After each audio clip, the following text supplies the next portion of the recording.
virtual database administration meeting today. I'd like to thank you for your time. Our meetings are on the second Wednesday at noon Eastern time and the fourth Wednesday at noon Pacific time. Here's the location for the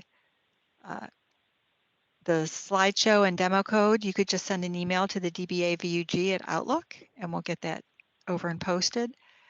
The recordings are posted on our DBA-VUG YouTube site, and you'll be able to find it also if you do searching over there, or here's the little screen thing. Future sessions. These are the sessions that are coming up with this group and what the dates are. You can also see those out on our meetup page.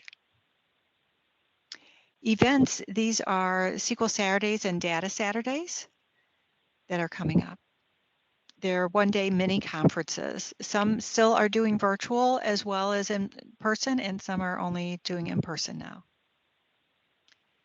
In person only this year is going to be the Past Data Community Summit.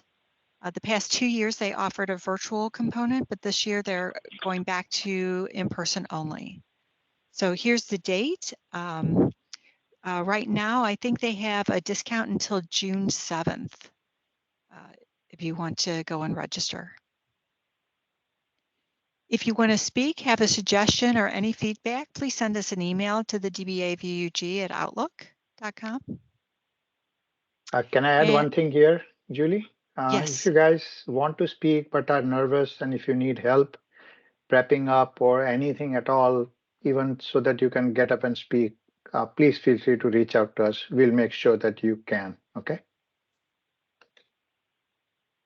Send us an email. So today we have Ben DeBow. It's going to be anything but troubleshooting when it's not SQL.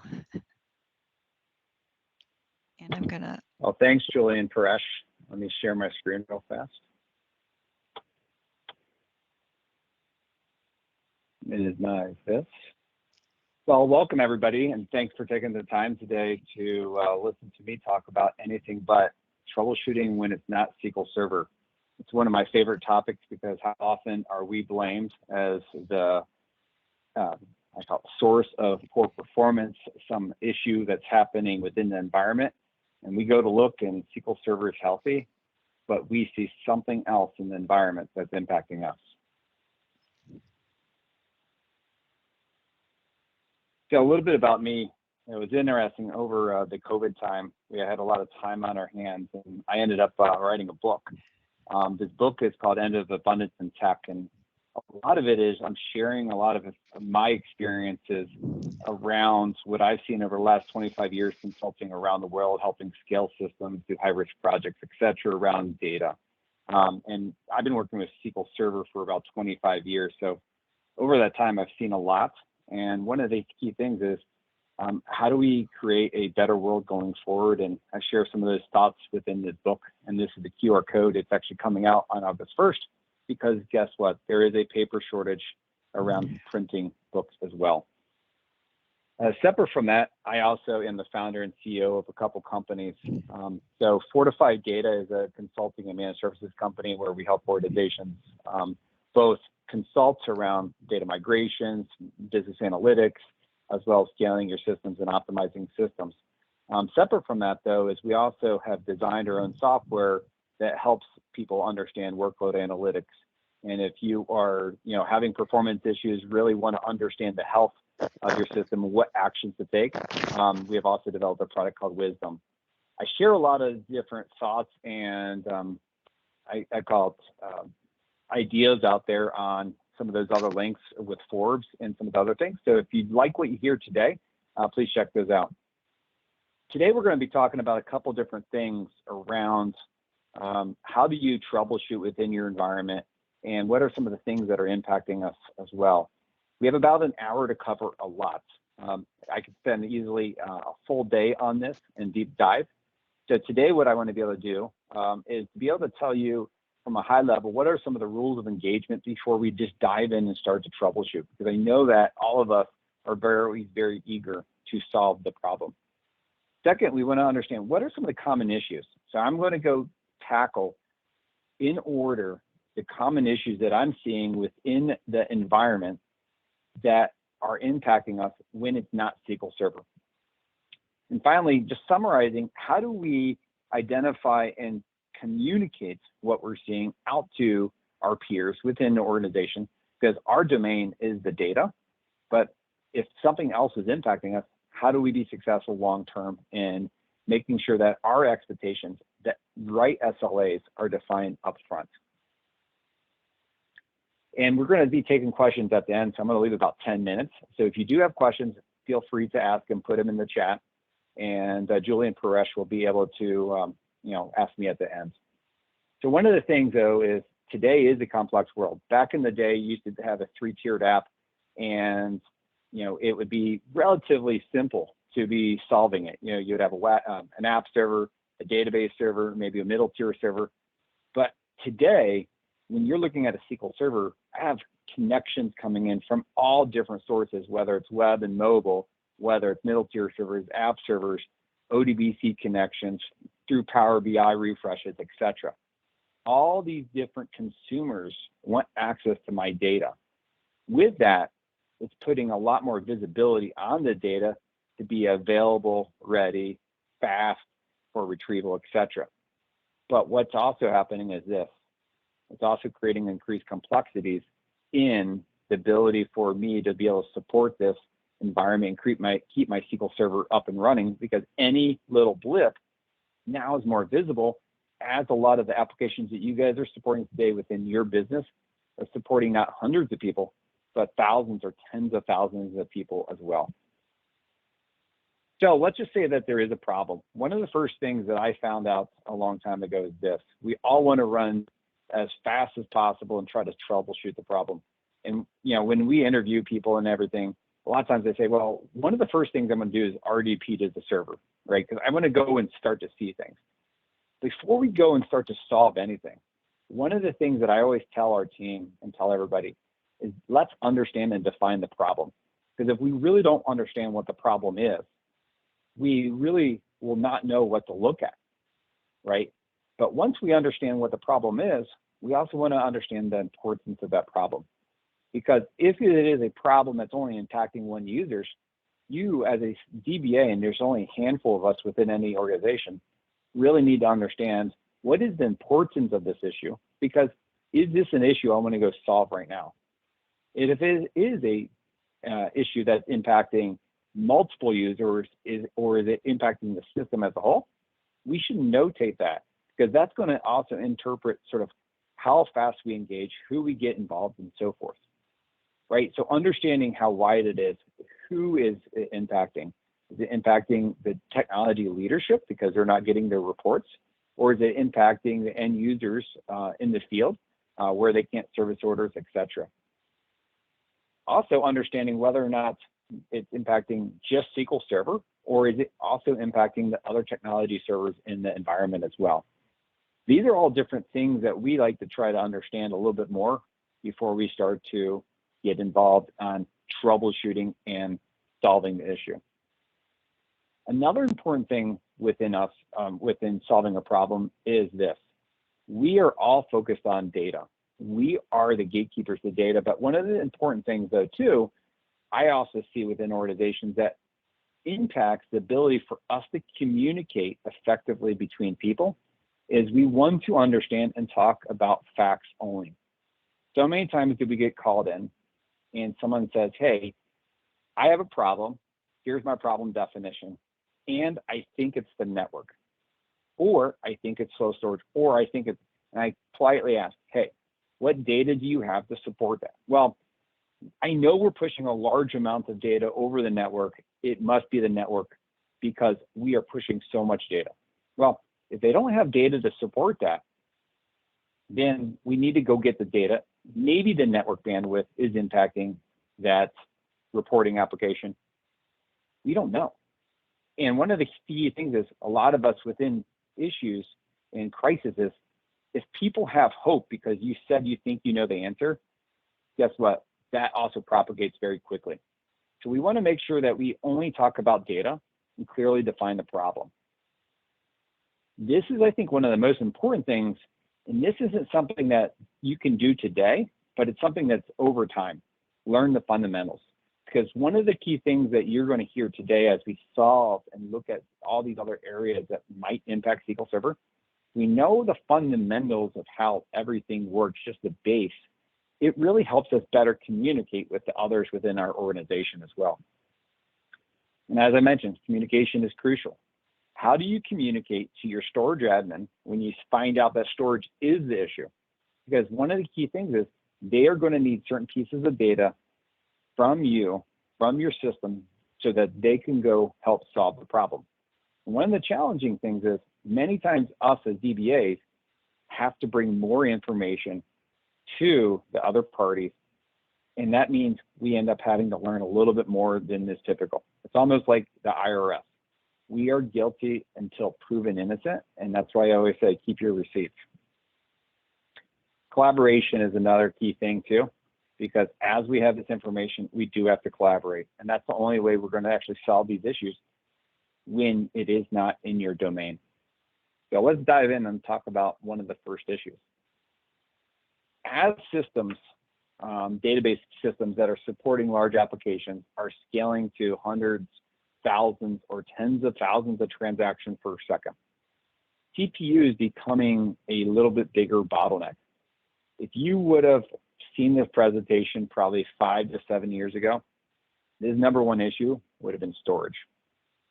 Back in the day, when you had spinning disk, storage was one of the key bottlenecks, but it's sort of shifted as we've gone into solid state disk. I'm going to talk about storage in a little bit because it's not the number one issue anymore. CPU contention is. And we're going to talk about some of the symptoms. So within your SQL Server, someone calls and says, hey, my batch process is running slower than normal. And someone else calls and says, hey, I have other processes in my web application. All the transaction times are a little bit higher. So you go into your system, whether or not you're looking at your monitoring tools or you're running SQL2 is active or SQL2 is active, whatever the version is, nothing appears to be slower. Everything looks like it's running, right? You do not see any big blocks. You do not see any higher weights. And then you happen to look in your monitoring tools and you see that percent processor time, or what you might just call processor time or CPU time in your tool is only 25 to 35%. So in our minds, we think we have 75, 65% more headroom or capacity to potentially scale, and therefore we think we're good, right? Well, one of the things that you also notice is we also have schedulers that have runnable requests. So I'm going to share with you in a second, how do we see this? But one of the key things before we go on to this is SQL Server is an MPP system. So it's massively parallel processing. So I could process across one or many vCPUs or CPUs at the very same time. And one of the key things is all the different transactions that are coming in, they all need some CPU time. So this type of scenario, when you get into tens of thousands of transactions, is the thing that starts to create some challenges for a lot of the hardware. So how do we identify CPU scheduler pressure? So there's a great DMV in here, and it's basically, this one right here. So this DMOS schedulers is one of my favorite DMVs. We can look at this and easily see, number one is, are all my schedulers licensed? How many do I have? And do I have any pressure around here? And I can give the queries after this presentation to Julie and Paresh so that they're made available on the appropriate websites as well. So over here, we have CPU Model 1 and CPU Model 2. Just like a car has miles per gallon. So if you go compare a Honda Civic versus a Ford Mustang, they have different MPGs per gallon. You are going to find out that CPUs and CPU models have the same exact concept. So how do we determine whether or not we have CPU pressure? In this column right here, runnable task count, there are numbers in here from 1 to 3, and over here it goes from 2 all the way up to 8. Anything in these red boxes basically means that I am queuing on the CPU. That means everything else in the green is being processed right now by the vCPUs across one of the threads. Everything that couldn't be processed, and just to make everybody clear, everything has memory, it's locks, it has its execution plan, it's been assigned to the SQL OS, and it's waiting to be run on a vCPU. That's what's in the red. So when you start to look at your systems, if you do see runnable task counts, there's a simple formula. I like to have less than 10% of the vCPUs have any number, or else I really know that I'm saturating the vCPUs. Certain systems during certain times might have 1 or 2 records or vCPUs that have it, but we want to really minimize that, because once I see a couple of times during the day where I start to have some runnable, that means you're sort of tapping out or hitting the capacity of the vCPUs based upon how all your code is optimized at that point in time. And one of the other key areas too, if I am running slower, and we just saw this with organization where they had enough vCPUs assigned. So in this scenario, they had 12 vCPUs not licensed. So we just got engaged in troubleshooting an environment where they actually had SharePoint running on SQL Server. And they said, our SharePoint server is very, very slow and our users are complaining. So our team went in and quickly ran a couple queries and said, hey, wait a minute. So you have 10 vCPUs assigned, but only for a license. And the reason for that was because they also had misconfigured the ESX configuration, which we're going to see in a second. That can also impact your licensing models. So in here, what we did was we changed the vCPU counts or the socket counts, and all of a sudden the SharePoint had access to 10 vCPUs versus 4. That simple configuration change allowed that server to be able to process. This is what it looks like, by the way, when I was talking about. So up here, you can see I only have a certain number of processors that are actually online. All of these are not online within SQL Server right here, and I will highlight them. So all these right here are not processing anything inside of SQL Server. Only these processors are processing. This misconfiguration ended up making this red box for the runnable test get heavily queued. And then you could actually see this in processor or task manager. So anytime you have heavy load and you see a subset of your processors processing up here, it's one of two issues.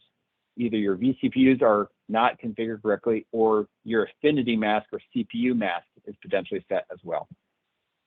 You can actually then see that down here for thread pressure, and you could actually see total queued CPU. And this is sort of a query that we created as well. Another area where if I am having CPU issues that I could be impacted, and this is in the BIOS. So many times we are running SQL Server on a virtual machine that's actually running on physical hardware. So how often do we actually look at the physical hardware settings? Probably not that much, but it does matter. So anybody that is running a system that's running more than 5,000 transactions per second or higher, this is probably a little bit more for you versus if your systems are running some transactions, but not tens of thousands. So there's two things that we want to focus on in here. Many of you probably have heard of high performance. High performance is this bottom column down here. So when you look at this processor frequency and percent of processor, right here, I'm operating at 100% and I'm at 2 gigahertz. But over here, I'm only processing at 60%. That's like buying a Ferrari and only running at 60% of the top speed that you can go. If we're spending that money on Ferrari, if we're spending that money on SQL licensing for these CPUs, we should be running them at high performance. We want to make sure that we set that within the BIOS, and we also want to set it within VMware, and we also want to set it within the OS. And one of the common questions we get is, which one overrules the others? you need to set it in the BIOS, okay? And then you want to set it inside of VMware. A lot of times those will be honored within the OS and actually run at high performance. The second one, if you are processing very high transaction loads, 5,000 transactions per second higher, there's something else called C2 and C3 states. If you are in an Amazon Azure workload that has compute, they have compute intensive ones or memory intensive ones. The compute intensive ones actually already have this set. So the C2 and the C3 times, these right here are disabled. The reason why they're disabled is because those are slightly different states and takes a little bit longer to process requests or your transactions. So these are some of the common things that you could set within your platform or database server to actually run more quickly. And earlier, I just mentioned CPU speed. How do you determine the miles per gallon? So there's a great website I use called cpubenchmark.net. What you go, and we're going to show you this in a second. We're going to go in there and we're going to identify which CPU is in our servers, and we can easily go look up, I call it the MPG. This indirectly maps to how many processes I could actually run per vCPU in your SQL Server. And it can vary from 4 all the way up to 30 instructions per, let's see, one second. Right here. So it can vary all the way from 4 all the way up to around 30 instructions per vCPU. This is the default page in here. And as you can see, there's server models, but you can actually look up memory and all these other benchmarks as well. So a lot of times you will click on this one right here, either the search for find your own model, or you could even, if you are speccing out new boxes and your server team says, hey, how many vCPUs like, or do you have any preference? Go out to this high-end CPU chart and start to see what are the ones that might have a higher speed and be able to provide you the most. I actually went out here and did the vCPU that's in my server right here. And I can actually look at it and go, I can get 10,611. That's my CPU mark. The higher the number, the better for your environment. And one of the key things is this: all the different Azure environments have different CPU marks. So if you are migrating, and this is very important to anybody migrating to the cloud, or realistically any hardware, when your infrastructure person says, I'm going to give you a new home, please ask them for the CPU model. Go out here and find out which CPU mark. If they have a couple of different hosts that they're considering, go out here, pick the one that has the highest number. That's the one you want to run on, because you're going to get to be able to process more transactions at a lower licensing cost. And earlier I mentioned really quickly, if you misconfigure VMware, most people are going to say, well, VMware 6.5 and 7 and so forth are very smart. It will not impact your performance. Well, it doesn't impact your performance, but it could impact your licensing model. If you can misconfigure this incorrectly, I will see more NUMA nodes and SQL Server licenses, like that one 4-socket box that I had, 1 socket times a certain number of cores, that impacted my SQL Server licensing, which impacted my ability to process. Within VMware, because we just looked at SQL, we just looked at Windows in the BIOS, but what about virtualization? And these are 2 other areas that we want to focus on, is CPU contention within virtualization. Just like SQL has processes that could go runnable, I can have the same exact thing happen inside of VMware.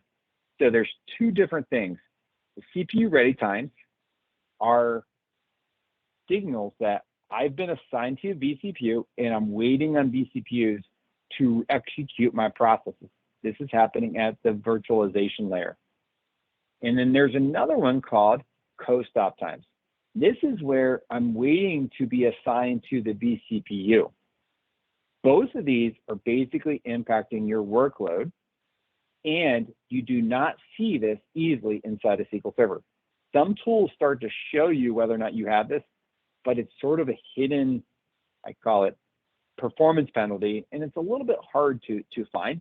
But that's where you work with your infrastructure team and make sure they're monitoring those two things. Why does that happen? Here's a quick, easy, high level, how do you solve this? Number one is this. I use OpenTable a lot. If I go and schedule a reservation for 24 people at a restaurant, they have to honor that reservation. When I walk in with only 4 people, they would still then have to honor those 24 tables potentially if I said, hey, I think they're coming. So inside of here, a lot of times, and these are all the VMs running on a single host in a client. It's interesting. What you do is you look for any box that has very high vCPU counts, that has low CPU utilization. So it's high vCPU, low utilization. You want to either downsize those boxes because they're not fully using all the vCPUs, because most applications actually don't use what they need because they don't know how much a vCPU gives them, or you vMotion those off of your box. It's better to have more VMs that have smaller vCPU counts along or cohabitating with your SQL Server that is using the high vCPUs versus having a higher number of vCPUs that aren't being used, because VMware still has to honor and schedule each request. And that's the one that causes the overhead. So one of the things that we use a lot of is perfmon. So this is perfmon, and people like to say perfmon art. So what we are doing is using this to really understand, okay, where are we having issues and so forth, and how much are we processing. So by default, if you just double click on perfmon, you get this image. And inside of here, you could actually tell when our workload is. If you notice, all of these lines in here, this is when I'm actually using my system, and it's actually from 6 to 10 o'clock at night. But if you switch over to the report view, this is where you're starting to look at and say, where are my percent of processor times inside of here? So earlier, we're just talking about the C2, C3 times. In perfmon's where you see it. You can also see the percent of max frequency. So these are the two areas we would see. We use perfmon a lot for both seeing the configurations, but then we can also see how much it's actually using over here between percent processor time, privilege time, and we could actually look at the IO throughput as well. Sorry about that one. Let me do this. So these are the things that we'll look at in just a second around IO. And I know I'm going fast, but we want to make sure we get through the content. Storage latency. So as I mentioned, about 5 or 7 years ago, this was a bigger topic. But since a lot of the storage vendors have started to implement some really great technologies, both from, I call it solid state and front side caches and better optimization with dedupe and data compression, etc., it's really helping us have better IO latency. And that is helping us really scale. But we're still seeing a large number of issues because it is still complex to get that fast performance, those IOPS from that storage array through some network switches, through virtualization, up to the guest and presented to SQL Server and round trip that back without running into any configuration issues, performance issues, or saturation issues. So one of the things with storage latency, I think is a little bit easier to find because we have lots of great weight resources inside of SQL. And between that and perfmon, very easy to see the storage latency. So one of the things that, in this scenario is we do see processes running slower and we do see high IO weights. One of the DMVs that we like to leverage is something called DM_IO_pending_IO requests. This actually shows us the outstanding IO requests, and actually will show you some outstanding network requests as well. Not as often that you see that, but it actually does show you that. And if SQL Server is seeing that, that means you do have some type of IO issue somewhere within, I call it the way or the path to the storage array. Many times, as soon as you say, hey, I have high IO weights, I see high IO response times in my virtual IO file stats, what happens?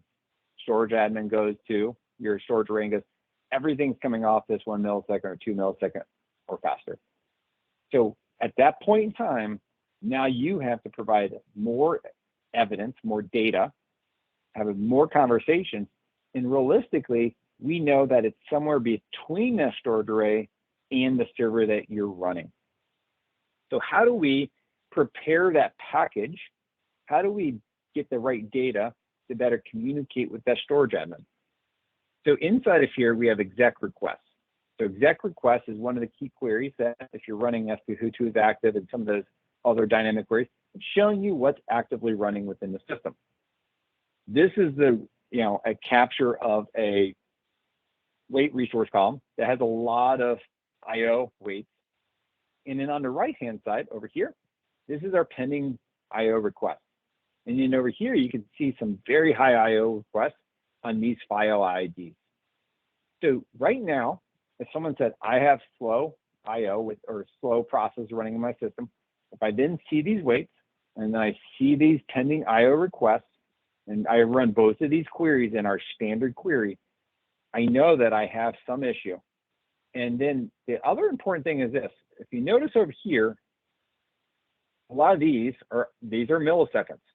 This is 3 milliseconds, 7 milliseconds. Do you think that's going to impact your workload? If it's a transactional app and all my transactions are small, these times are not going to impact your workload that much. But if you look at this time, this is 22 milliseconds or 22 seconds, right? That, especially if it's analytical and I'm reading millions of data pages, it will start to impact your performance. And that's where we have to be careful.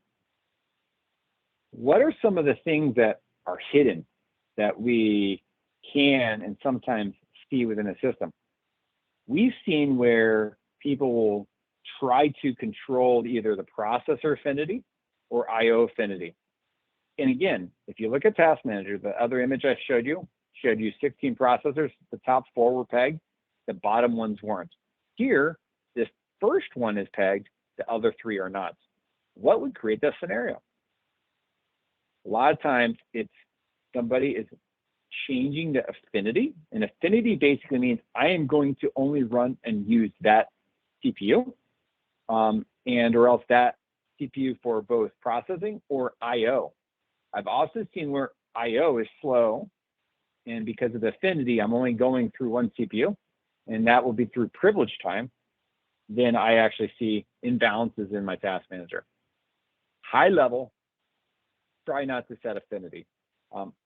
I have not set affinity in any workloads other than really, really unique workloads with multi-instance, and even then, I like one-for-one on VM to SQL relationships, especially within virtualization and cloud technologies.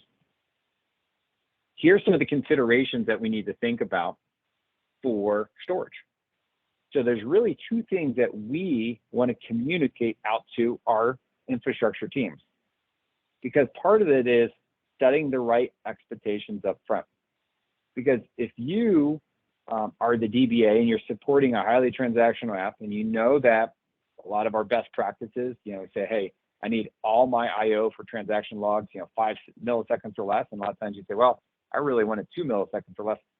Communicate that to your storage admin and say, hey, will you guarantee that? Because a lot of times we are also saying, create a service offering. Well, if the storage is a service offering that you're just consuming as a resource, what are their performance SLAs? We would measure it in 2 ways. So one is how many IOs are we sending? And a lot of times we're going to show you that in a second. How many, I call it buckets of IO are we sending?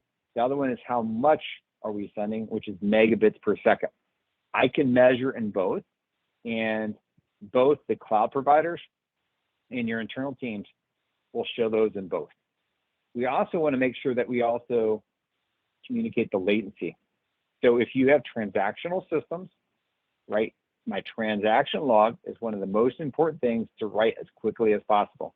So you want to make sure that your IO latency or write latency for your transaction log is, I call it 5 milliseconds or below, and even that's high. Day, if you have solid state, it should be like 1 or 2 milliseconds on the high side. We want to make sure, and this is something that has changed over the last several years too. When I had 15K disks, I did have to carve those up and do some math around, okay, if I needed to process 3,000 IOs per second, I have 15K disks, those can process 125 IOs per second. I then would need this many disks in this RAID pool. That got complex very fast. Today, with your shared storage, with SSDs, behind the scenes, it's one big pool. This is going to be tough for a lot of people because we are so regimented into separated, data from log, from temp, from backup, and everything else. I still advocate that we do separate based upon, I call it tiers of storage that we need. But if you go to the cloud, like Amazon or Azure, my blob stores that I'm presenting, again, they have performance SLAs. They have guarantees that it's going to perform to a certain level. You might just have one big shared pool. You might have one pool for all data and log.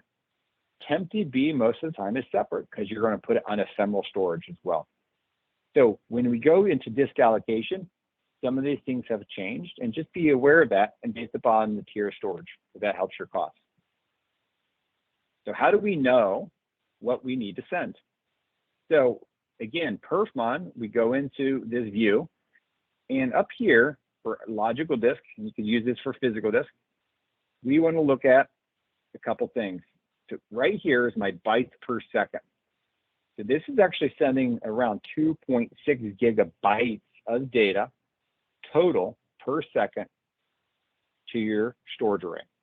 Now this is a sum of all disks. And then you could actually see, well, a lot of it right here is read intensive, right? Versus write. So that's where you start to really understand, well, what type of workload is it? And then over here, you can actually see we are processing around 20,000, 21,000 writes or reads per second. So these are IOs per second, meaning these reads per second and writes per second are the IOs. This disk bytes is your megabits per second. And one of the common areas that we do end up having the slow IO latency time is your HBAs or your iSCSI/network adapters that are on your physical host. You are saturating because that 2.6 right here is a high enough number that it will saturate. I think it's a 10 gig card. I have to do some math, but you need to think about, do I have 8 gig or 16 gig HBAs in my host? If I have 8 gig, that 2.6 is probably above that. That's why you see slow IO in here. So I mentioned when you go to Azure, AWS, how do I find out that I have the right type of storage, and not only the type, but that it could perform to meet my SQL Server expectations as well? So inside, and I have the links down here as well for both Azure, AWS, and GCP, these are all the different types of storage that they have. And you see that they're SSDs and HDDs, right? Over here is the max throughput. This is the megabits per second I just talked about. And these are the max IOs per second. The most important statement on this slide is this bottom one in the red. Are designed to provide sub-millisecond latencies and target IOPS 99.99% of the time. Basically means around 50, or there's a subset of the year. If you looked at all requests all the time over the year, it's not going to meet the sub-millisecond latencies. But what they're doing is saying, I am going to guarantee quick IO response time even when I'm processing 160,000 IOs per second, or roughly 4 gigabytes per second. Now we go take a look at some of the other ones. So in here, this is the IO2, and this is single-digit millisecond. And if you look at here, this is GCP. GCP has slightly different. So they have some very good top-line numbers, but they don't have the hard SLAs. on the millisecond response time, they have SLAs on how much you could send, but not how fast it will come back. So if you're going to be processing, IoT, credit card processing, something that has a lower SLA, then you want to be very careful when you migrate to GCP on your storage configurations. One of the other areas that does impact us today, but not as much as in the network. Why? Because a lot of the network cards back in the day when I started, 10 megabit NICs and 100 megabit NICs. Now we're on 100 gigabit. A lot of them are 10, 40, and 100. That means I could process a huge amount of data across my network interface. Most of the time, we are not even touching it. Even if you're running analytical applications and have a huge amount of reports and data transfers for ETL, et cetera, we're not processing that much data. So as I just mentioned, on the storage side, a lot of times those are only 8 gigabit or 16 gigabit, right? But on my network cards, a lot of times we are processing a fraction of what they can actually handle. The key thing here is not necessarily in the how much I'm sending, it's the latency. So if you have any always on availability groups, database mirroring, transactional replication, anything that deals with transferring data across a WAN link or LAN link, the IO latency, this response time, that's what we have to monitor. So when we are seeing network latency, it's not necessarily around I can't send that much. It's more around I don't have the response time. If you're setting up availability groups, we want to make sure that you have enough or a low enough round trip response time to be able to send that request, acknowledge that request on the other side, and send it back. One of the last areas where we see a lot of issues is around replication, mostly from third-party applications, et cetera. So inside of our environment, a lot of times we'll say, well, we need to move data between systems. Well, how do we do that? There's ETL, there's transactional replication, and there's also other third-party replication. One of the things that we also notice when we are troubleshooting certain scenarios is that things like Golden Gate are products, made by Oracle that do work with SQL Server and transferring data, but they also need to be configured the correct way.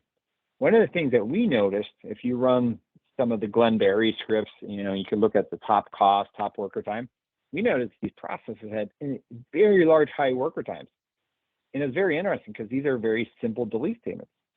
So us as DBAs go, well, why are simple deletes consuming so much worker time? And then we're going to say, well, they must be deleting a lot of data. Well, a lot of these are just very small checkpoint records, okay? Why are these inserts having huge amounts of worker time as well as a lot of logical reads? And that's where we started digging in and seeing things like this. So we had some implicit conversions going on because of how the replication, the third-party replication tool was defined, and then how it was implemented on SQL Server. So this is where the configuration of upstream, and this also happens in applications. So if you have an application that's using like in Hibernate or Hibernate, and that's basically a tool that basically dynamically generates your SQL to communicate with SQL Server. If I don't configure that well and I'm changing the data types, that will change and impact you because I'm doing implicit conversions. These consume more resources and have other byproduct impacts as well. So we want to make sure when we are configuring replication upstream, third-party applications, and also the in Hibernates, et cetera, we are configuring well, because that or else we could be impacting the SQL Server health and workload. And one of the last things that we also see is what else is running on your SQL Server? Many of us know we have SQL Server. So in here, we'd probably understand if we installed 3 versions on here, 3 instances. We'd go, hey, yes, I installed 3 instances. I'm using this, I know it, etc. But what we never or seldom do is really understand and audit what else is running on our SQL Server. Because I know that from a network or infrastructure perspective, security is a huge concern these days, and it should be. But a lot of these security products that started off as just virus detection now are running many other, I call it, tools and services, from packet sniffing to different heuristics to, I call it, the other classic virus scanning tools as well. So you really need to be understanding around what other tools and processes are running on your system. And those processes sometimes do take up huge amounts of resources. We were working with a very large .com running on Amazon, and it was interesting because at certain points of time, their SQL Server would just get impacted because we would see the privilege time on a server go way up. It wasn't a SQL Server process doing it, it was something on the operating system. And what we ended up finding out was that some of the virus scanning, I call it, they had some packet sniffing on there with a filter driver, that was actually impacting them. And that was actually impacting them so much that, it was taking away up to 32 vCPUs out of the 128 that application or SQL Server could be using.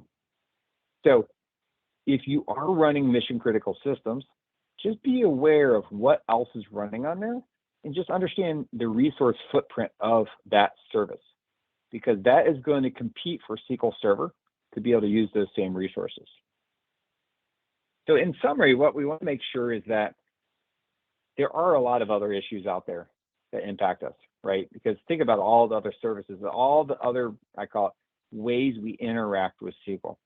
What I did today was just highlight a lot of the basic ones around compute, storage, network, replication, and I call it the shared instances.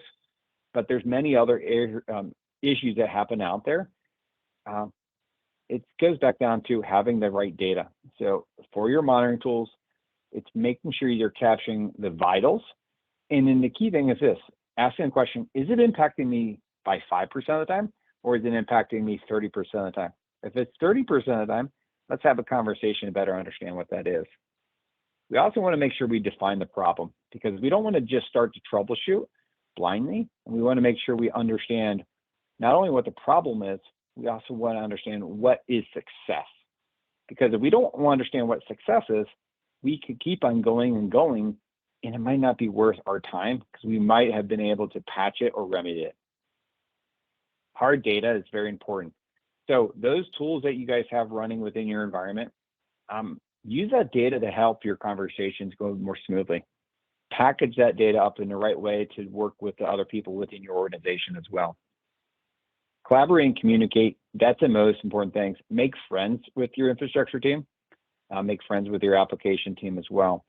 That's only going to help you guys create a better environment, because you as a team is what needs to be able to support the application architecture I showed in slide number 4 up there. And define the SLAs. So often we come in and SLAs are not fully defined. We really want to understand what are the expectations that need to be met so that I can basically tune and optimize the system to meet those expectations, whether it's the availability, meaning uptime, whether it's the performance of statements, or whether it's the performance of the resources that are presented to my SQL Server. All of those have to align, because if I agree to an application SLA, but I do not have a storage SLA, a network SLA, or a server uptime SLA, I cannot meet those expectations. And those are things that are going to impact us as well. These are different things. I do have a podcast out there that I do talk to technologists around the world. And these are different links that you guys could check into around some of the thoughts I'm sharing out there, both on my personal website as well as some of the stuff on Forbes as well.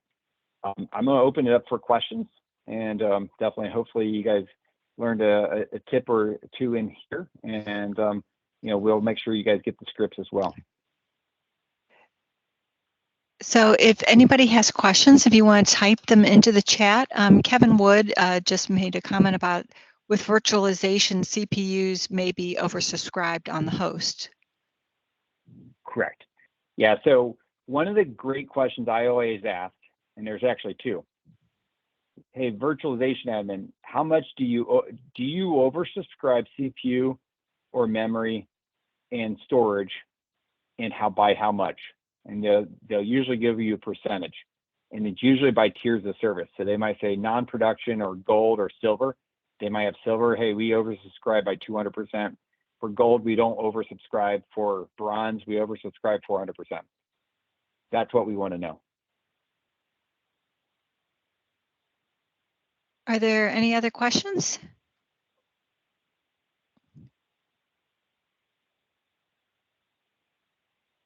What is the best way to mitigate non-SQL workload? A separate app server? Question mark. Yes.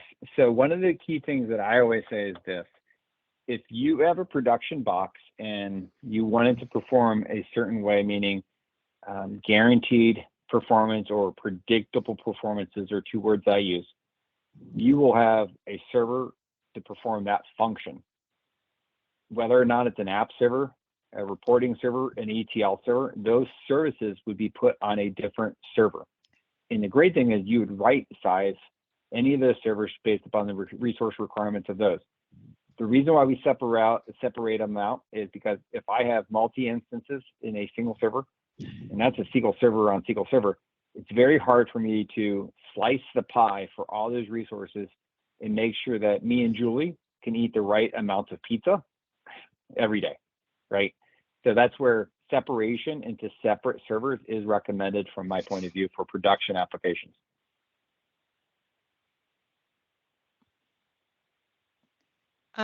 This is being recorded and it will be on our YouTube channel. That was posted earlier in the slide deck, but if you go out to YouTube for DBA-VUG, you'll find it. And Paresh, if you wanted to copy that link into the chat, we'll try to put that back into the chat. How do we tie performance counters to dollar costs? A great question. So one of the things that we're working on inside of Wisdom and some of the stuff we're doing is, and you can see the statement up on the top right-hand side, measuring the impact and financial value of technology. What we are doing is bringing awareness to the efficiency of code and the financial cost of code. So we have efficiency algorithms for code. And when you think about perfmon, if you think about queries, both are related. One's a performance view, and the queries are the questions that you're asking, right? And each of those queries uses a certain amount of resources to be able to satisfy the answer for that question. So one of the ways perfmon by itself will not give you, I call it the cost or the impact. But if you start to look at the resource consumption of those statements from the SQL Server DMVs, and then you start to, I call it, do some math along with your Azure subscription bills, you could sort of back into that, or that's something, those are some of the things that we are solving within our technology as well. So good question.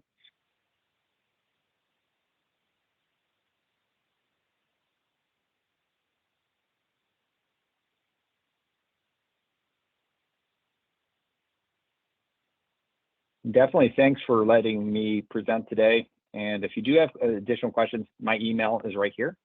And you could easily email me. Actually, my email's not on here. Huh. So it's DeBow@fortifieddata.com. So you can always email me directly as well. Okay.